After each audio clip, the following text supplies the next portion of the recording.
مرضات لربکم وزکات لاعمالکم، اللہ کے نبی فرماتے ہیں تمہارا مجھ پر درود پاک پڑھنا تمہاری دعاؤں کی حفاظت کرنے والا اور تمہارے رب کی رضا کا باعث اور تمہارے اعمال کی پاکیزگی کا سبب ہے۔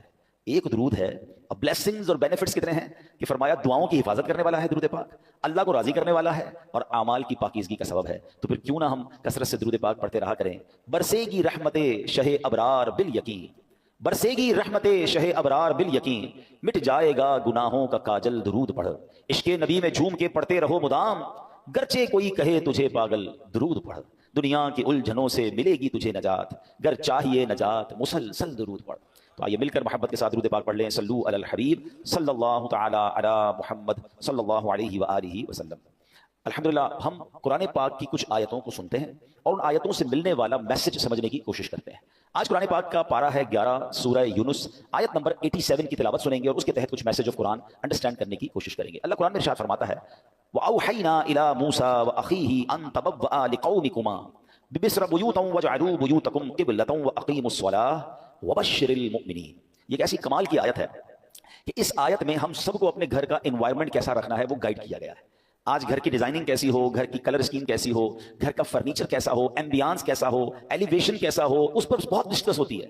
گھر کے اندر ماحول کیسا ہو، گھر والوں کا آپس میں انٹریکشن کیسا ہو، ہماری شریعت ہمارا قرآن ہم سے کیا چاہتا ہے۔ Actually this is today's topic, ٹھیک ہے۔ اب ذرا پہلے اس کا ترجمہ سن لیجئے۔ اللہ قرآن مجید میں ارشاد فرماتا ہے، آسان ترجمہ قرآن کنز العرفان، اور ہم نے موسیٰ اور اس کے بھائی کو وحی بھیجی کہ مصر میں اپنی قوم کے لیے مکانات بناؤ اور اپنے گھروں کو نماز کی جگہ بناؤ اور نماز قائم رکھو اور مسلمانوں کو خوشخبری سناؤ۔ سبحان اللہ۔ تو پتہ چلا کہ یہ قرآن نے جو حضرت موسیٰ علیہ السلام کو اللہ کریم نے جو سمجھیے آرڈر دیا یا اس کی گائیڈ لائن دی وہ کیا ہے، انشاءاللہ اس کو ہم سمجھتے ہیں۔ پہلے ایک بات سمجھ لیجئے کہ اللہ کریم کی ہمارے پاس ہم پر کروڑوں نعمتیں ہیں، ایک اہم ترین نعمت ہمارا گھر بھی ہے۔ گھر چاہے جھوپڑی کی صورت میں ہو، محل ہو یا چھوٹا ہو، بڑا ہو، عالی شان گھر ہو، گھر آخر گھر ہی ہوتا ہے۔ حضرت انس بن مالک رضی اللہ عنہ فرماتے ہیں نبی پاک جب بستر پر تشریف لاتے تو کتنی خوبصورت دعا ہے وہ فرماتے ہیں۔ یہ دعا بھی ہے اور ہم سب کے لیے میسج بھی ہے۔ اللہ کے نبی دعا فرماتے الحمدللہ الذی اطعمنا وسقانا وکفانا۔ ترجمہ کیا ہے؟ سب تعریفیں اللہ پاک کے لیے ہیں جس نے ہمیں کھلایا پلایا، ہماری ضرورت پوری فرمائی اور ہمیں ٹھکانہ عطا فرمایا۔ کتنے ایسے ہیں جن کے پاس بقدر کفایت اسباب نہیں، کتنے ایسے ہیں کہ جن کا کوئی گھر نہیں ہے۔ یہ گھر ملنا، بھلے آپ کرائے کے گھر میں رہتے ہیں، کہیں بھی رہتے ہیں، چھت ہے نا، یہ بہت بڑی نعمت ہے۔ آج بھی کتنے لوگ ہیں جو بے گھر ہیں، فٹ پاتھ پہ سوتے ہیں۔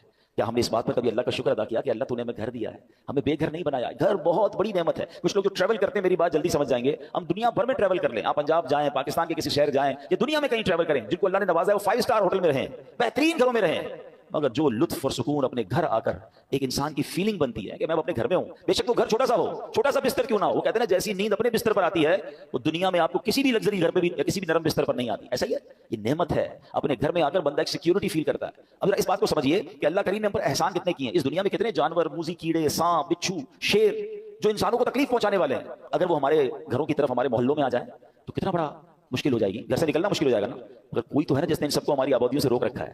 رائٹ لیفٹ کئی جگہوں پر یہ جانور پائے جاتے ہیں، آس پاس جنگلات ہیں شہروں کے آس پاس، مگر وہ آبادیوں کی طرف نہیں آتے۔ یہ اللہ کریم ہے جس نے ان آفتوں، بلاؤں، ان مشکلوں کو ہمارے گھروں سے، ہماری سوسائٹی سے روکا ہوا ہے۔ ہم اپنے گھروں میں سکون پاتے ہیں، مگر کیا کبھی سکون کا شکر ادا کیا ہے؟ نبی پاک کی اس دعا کا ایک چھوٹا سا حصہ ہے نا، اس کو بار بار پڑھتے رہا کریں۔ الحمدللہ الذی کفانا وآوانا، مل کر پڑھ لیں الحمدللہ الذی کفانا وآوانا۔ اس کا معنی کیا ہے؟ تمام تعریفیں اس اللہ کے لیے ہیں جو جس نے ہماری ضروریات پوری فرمائی اور ہمیں ٹھکانہ عطا فرمایا۔ ہم اللہ سے دعا کرتے ہیں اللہ ہمیں اپنے گھر میں اور برکت نصیب فرما، ہمارے گھر میں ہماری حفاظت فرما، ہمارے گھر والوں پر رحمت کی نظر فرما۔ اے اللہ دنیا میں ٹھکانہ دیا ہے، جنت میں بھی ٹھکانہ عطا فرما۔ شکر ادا کرو گے نا، کہتے ہیں نا لئن شکرتم لازیدنکم، تم میرا شکر ادا کرو گے میں تمہیں اور عطا کروں گا۔ جو بڑے بڑے گھروں میں رہ کر بھی کچھ لوگ ناشکرے ہیں اور کچھ چھوٹے سے بستر پر سو کر بھی اللہ کا شکر ادا کر رہے ہیں۔ کمال تو یہ ہے نا کہ شکر زبان پر ہو، شکوہ نہیں ہونا چاہیے۔ لیکن میرے پیارے اسلامی بھائیوں، اب جو ٹاپک ہے ایکچولی کہ گھر کے اندر کا ماحول یہ کتنا ضروری ہے، اچھا ہونا، نیک ماحول ہونا۔ نبی پاک کی حدیث ہے سلامت الرجل فی الفتنہ ان یلزم بیتہ، فرمایا فتنوں میں سلامتی کی راہ یہ ہے کہ بندہ اپنے گھر کو لازم پکڑ لے۔ ایک بار نبی پاک علیہ السلام نے فتنوں کا ذکر کیا تو حضرت عقبہ بن عامر رضی اللہ تعالیٰ عنہ نے پوچھا یا رسول اللہ صلی اللہ علیہ وسلم اس وقت نجات کیسے ہوگی جب فتنوں کا دور آ جائے گا، قیامت کے قریب فتنوں کا دور ہوگا؟ تو نبی پاک نے ایک فارمولہ دیا، آقا نے فرمایا املک علیک لسانک، جب فتنے پھیل جائیں تو 3 کام کرنا، ٹھیک ہے؟ اپنی زبان کو اپنے قابو میں رکھو، ولیسعک بیتک، تمہارا گھر تمہیں کافی ہو، زیادہ باہر نہ نکلو، گھر کے اندر وقت گزارو۔ پھر فرمایا وابکی علی خطیئتک، اپنی خطاؤں پر آنسو بہاتے رہو۔